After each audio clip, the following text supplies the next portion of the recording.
Hey guys, this is episode 78 of the HooperCast, and I'm going to release it a little earlier than I normally would because this was recorded on Friday, May 15th, and it was going to be a video episode with me and Dustin, and something messed up with the screen recording, so we're just using the backup audio, and we're just going to release it as a regular audio podcast.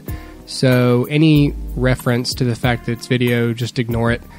Just didn't feel like going through and trying to repurpose it all the way. We're all adults. I think we can get over that. Keep in mind, like I said, it recorded on May 15th, so anything we're talking about is all the information available to us at the time of the recording. So we'll try and get the video stuff worked out so we can do it next time. We'd like to do the video reviews with recent film news, but we just couldn't do it this time, so it's coming out as audio, so it's going to be a little midweek treat for you guys. Thanks for listening.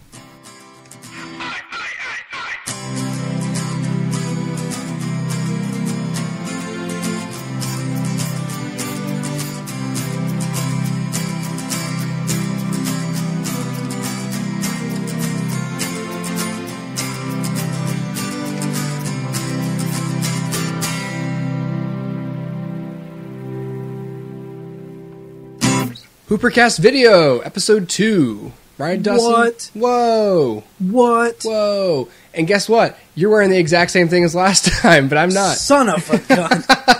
This is the only shirt I own. I own 0 shirts except for this one. You're like Doug Funny. Yes, I have a whole closet filled with black t-shirts. Well, we're coming to you guys this week in video form, because we didn't want to fall behind with the video episodes. Exactly. Hopefully your video is not too laggy, and if you're listening to this on just audio, it's because it was so laggy that it was just too terrible to air. So we'll catch up next time. Yeah. We're just going to talk about a couple of recent film news things. I think the most fun one to speculate about is what's the kid's name? Is it Asa Butterfield? Asa, yeah. Asa Butterfield is, at least at this point, today is Friday, May 15th, he is rumored to be the new SpiderMan for Marvel. Nothing is official, but it's kind of official. Yeah, it's basically like there's been no official announcement from Marvel, but it's kind of like everyone knows it's him. Right, the trades are reporting it, so yeah, pretty much going to happen. What do you think of if he is Spider-Man? If he is Peter Parker? Okay, so first of all, I don't know that I've ever seen a movie with him in it. Hugo. Okay, yeah, I did see Hugo. Okay, but he was younger, and I liked Hugo. I thought it was fine. I guess what I'm saying is I don't have a lot of, opinion on his acting ability, so I'm not sure that he can or cannot pull off Peter Parker. But I know that it's going to be a tricky role, and I hope he's up for it. He's also British, is he not? He is, and I'm, as we know from the Daredevil review, and every episode that involves a Brit, I'm not confident in England's ability as a whole to imitate and sustain an American accent. Yeah, no, I hear that. I think, again, I can't really attest to whether or not it's going to be any good. But I'm going to say, I assume that if he's done a screen test, then he's okay at least. Yeah. Because they're obviously going to put him through the ringer in a screen test because it's Marvel, and he's going to be going toe-to-toe with Chris Hemsworth and Chris Evans and Robert Downey Jr., and he's going to have to be able to hold his own. So I assume they've kind of put him through the ringer a little bit, and I hope they know what they're doing. Yeah, I like the fact that he is, in fact, a younger actor. Yeah, I do see. Again, this is all... If you're watching this video and it's been confirmed that's not him, then please note that at the time of this, we were pretty sure it was him. So, if it's him, I like that he's 18 years old. Yeah. But he looks like he's 14 or 15. Yeah, he can pull off easily 16. Yeah, and that's good for Marvel also because then you can have him playing Peter Parker as a high schooler believably longer than Garfield or sure as hell Tobey Maguire. I know, Tobey Maguire wasn't convincing in the first one. Spider-Man 3, if you don't know, is about Tobey Maguire getting his AARP card and thinking, what am I going to do? Or this is good, I guess. I get benefits. I get free pancakes. Right. I like that. I like the same reason I liked Garfield as a physical casting choice is because he's spindly. He's like this just skinny, looks like he's just now hitting puberty. He's got a very lean frame. And I think that's the ideal... that's important to the physicality of the character. Yeah. Too big, and he's not going to be able to pull off those super flexible spider moves. Mm-hmm. And, too thin, and he's not going to be able to be a convincing hero. So, with someone like Garfield or Butterfield, I think it's kind of a good little happy medium. So 2 Fields. Oh, weird. That's crazy. Oh, well, okay. All right. If your last name ends in Field, you have a greater chance of being Spider-Man. Yeah, no, I think it'll be fine. I think physically he's a good fit for the role. I do hope they, obviously this is just me going off of images that I've seen. I hope maybe he bulks up a little bit just in terms of like, almost like an Olympic runner kind of frame, but still able to pull off these intense, flexible poses. Yeah. And of course, too, when it comes to that, he may not be the one doing those poses anyway. So, the Tobey Maguire movies, unless they were showing his face, it was not Tobey in that suit. So they could go that same route here. So, all of this speculation for what he looks like in the costume may be a moot point anyway. But nevertheless, he does look like Peter, I think. So, just on physical appearance alone, I think it's a good choice. And like you were saying, I like the fact that he's younger, and so, they could easily do 3 or 5 movies where he's in high school or at least the early parts of college, and starting with Civil War, then his own movie, and then have him make a few appearances here and there. I think he can definitely pull that off. So it'll be good. And I saw Ender's Game. I mean, he was good in Ender's Game. I don't really doubt his ability as an actor, and it's good for him because this is more exposure. I think it'd be satisfying to the fans because he looks the part, and it's good for Marvel because you've got longevity out of this actor, and and he's 18, so there's no restriction on the amount of hours he can work on set. And you can sort of mold him. He probably doesn't have an ego, and so you're not going to get a lot of back talk from him, or demands. I only drink Fiji water. Right? Yeah. He wants an Evian, or like no. He's grateful. He would be, I assume, very humble and grateful for the role, just like Garfield was. I mean, to his credit, he loved Spider-Man, and I don't think he was on set one day bitching about anything. No, probably not. Maybe in his head he was like, "The script is awful. I hate everything that's happening." But yeah, I got that check. Yeah, I know. I never get the sense from him that he went to work unhappy. Yeah. Even if it was a press junket day, I feel like he was genuinely enjoying what he was doing, and I think that's a good part of it. And but this is a big choice for Asa because he's going to have to sign away, I don't know 6 or 8, 10 years of his life to this thing, and so. For me as a fan, I'm thinking I hope he has what it takes to go the distance and he doesn't get burned out on it. Because as opposed to someone like Robert Downey Jr., who's a committed actor, Asa is still relatively new to this whole thing, and for him to be burnt out in 3 years and then just be kind of tepid about the whole thing from here on out, I would hope that doesn't happen. Maybe he'll end up being a Daniel Radcliffe type where as the films progress he becomes more intense and more devoted to it. But time will tell.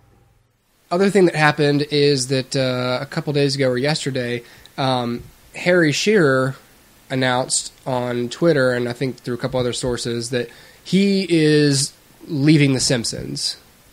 And for people who don't know, Harry Shearer is the voice of... he's one of the main cast members, so he does as much voices as Dan Castellaneta or Hank Azaria do. Right. Maybe even more. He's Mr. Burns, Waylon Smithers, Ned Flanders.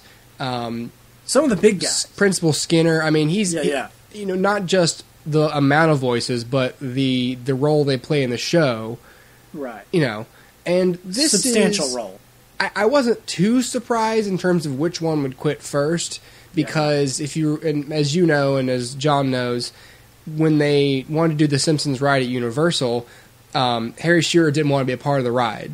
And so the plot changed. The villain was going to be Mr. Burns. And but since Harry Shearer didn't want to be involved, they couldn't get the voice. So instead it became Sideshow Bob. Right. And you don't see Skinner, you don't see Burns or Smither, you don't see any of the characters he voices. And so I remember thinking at the time, who cares? Right. And then, but it gave you the distinct feeling that this guy doesn't want to be involved to a certain extent. Right. And I don't think after 26 years he's embarrassed to be a part of it. No. I just think he's checked out, and he's officially checking out. I could be wrong, but I think in 2011 there were contract negotiations again, and I believe he was a holdout then. Yeah, they wanted. I can't remember what the deal was, but I think they ended up taking less money to keep The Simpsons on the air. Yeah, I think everybody took a pay cut. Yeah, and I think even then they were expecting him to leave then. Like you said, he's an important part. He plays some big characters. I mean, Flanders is a very important part. Regardless of even Skinner and Burns, I think Flanders is a super important part of the show. It doesn't surprise me that he would be the one that leaves, but in a way it does surprise me that there is somebody who leaves. I mean, this is a show that I can't imagine for him is a lot of work anymore. I can't imagine it takes up a lot of his time. That's why his reason being, I want the freedom to pursue other projects. Yeah. Do you want to be Amish and not even be able to call in and do your voices? Exactly. Like you don't even want to literally phone it in? Right, exactly. So I don't believe that he wants the freedom to do other work. I think he could have just, I mean, maybe it's classy of him to not say, I hate doing the show and I don't want to, and hurt the reputation of the product. Right. So maybe it's better this way, but part of me wanted him to just go, I've reached a point. I just don't want to do it anymore. Yeah, I don't think it's about money. It may not even be about the product itself. I know he's been upset before. I believe it was like maybe earlier this year. Fox put out a synopsis or whatever of The Simpsons for their upfronts for the upcoming season, and they didn't list a single cast member in the release. And I know that upset him. I think he put on Twitter something like, "Hey Fox, this show also has a cast," or something like that. And so clearly, he's had some issues before. I don't know if it was a recognition thing, a money thing. That reminds me, there's an episode of Mad Men called The Suitcase. And it's arguably the best episode of the whole show. In the episode, Peggy starts complaining to Don, that even though Don didn't come up with the idea for this award-winning commercial, he gets the credit, he gets the award. And he's like, you'll have other ideas, and she's like, well, you never say thank you. And he's just like, yeah, but you get paid to work here. She's like, yeah, but you never say thank you. And he just yells, that's what the money's for. Yeah. So, if Harry Shearer is complaining about recognition, first, after 26 years, why now?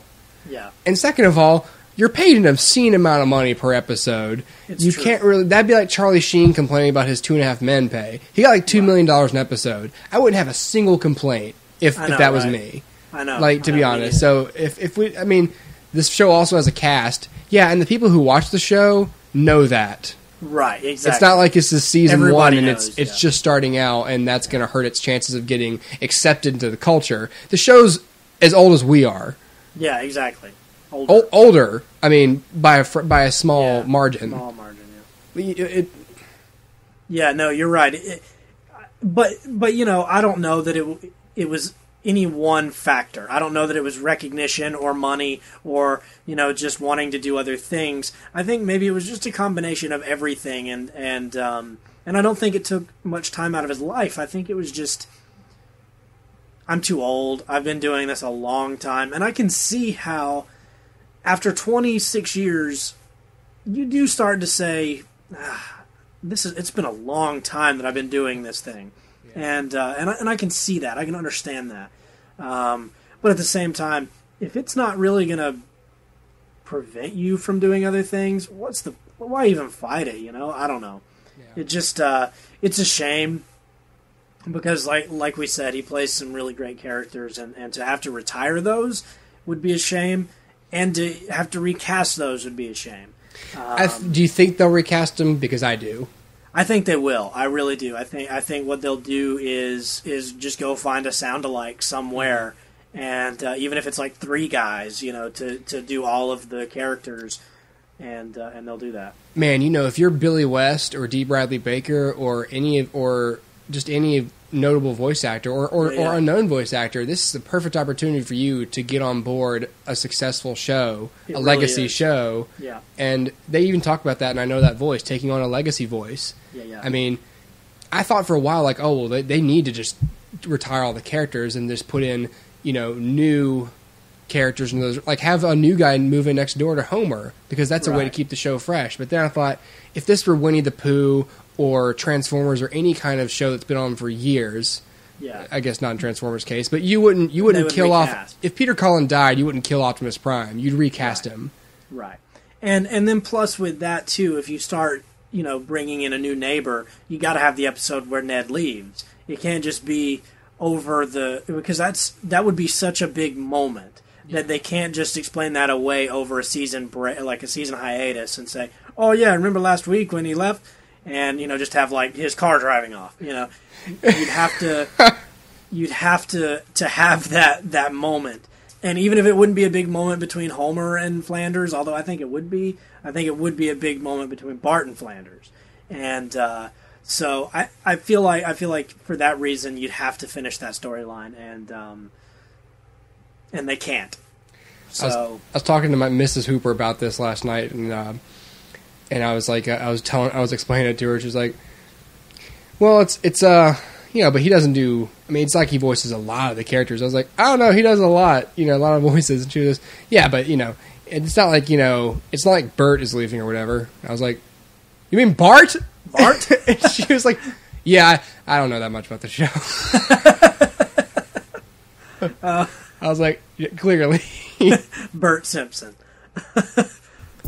Sorry about those audio issues. We're not sure what happened there, but after this, the video recording screwed up and we didn't get a chance to tag out the show. So this is me signing off this episode. I'm whispering because everybody's asleep and I'm trying not to wake them up. So if you like this episode, please, you can follow us on Podbean, HooperCastPod.podbean.com. or, of course, on iTunes. Just search HooperCast. You can find this episode and others on YouTube at HooperCastPod, or on Blogger, HooperCastPod.blogspot.com, or on Facebook, Facebook.com/HooperCast.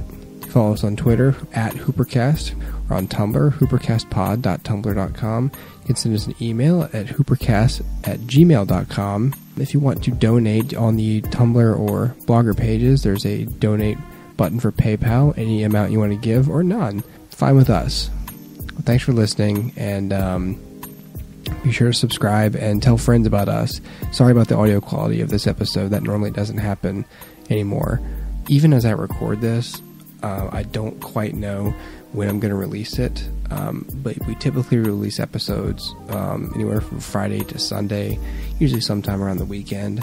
So this episode was intended to be a bonus episode, but if I was unable to schedule a good time for me and Dustin, this probably ended up as a main episode for the weekend. So either way, I just wanted you guys to know. All right. Thanks for listening.